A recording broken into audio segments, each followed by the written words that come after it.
Lozen was born the daughter of a chief around 1840 in a band of Apache people. From a young age, she was an expert at riding horses. During her coming-of-age ritual, she was gifted by the Apache chief god the power to detect enemies and their location. When she was young, her band was ambushed and the chief, her father, was killed.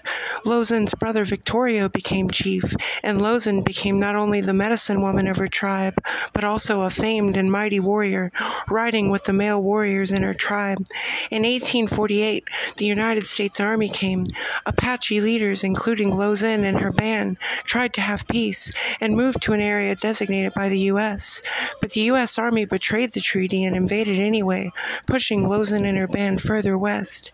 In 1861, an Apache chief of a different band, Cochise, was falsely accused of kidnapping a rancher's son, sparking a series of skirmishes that would embroil the U.S. and various other Apache nations in conflict for 24 years. Chief Cochise and his allies, which included Lozen and her band, made a last stand at the Apache Pass against the U.S. Army. Lozen was on the war council for her mastery and strategy, but the Apache were outnumbered and outgunned, and they lost and surrendered. Lozen, her brother, and some of their band escaped.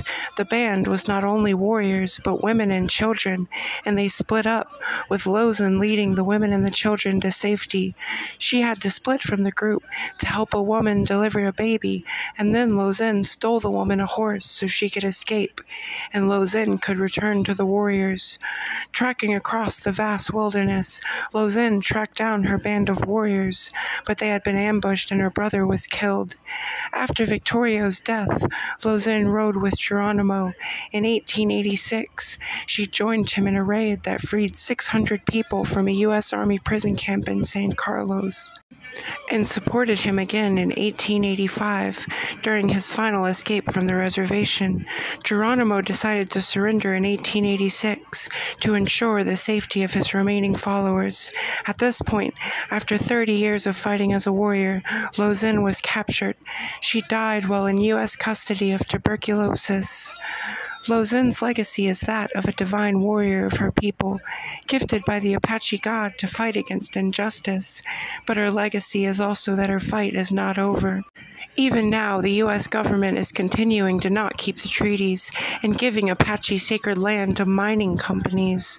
Raul Grijalva and Bernie Sanders are attempting to pass bills in the House and Senate that would protect their land, but they have not yet been successful.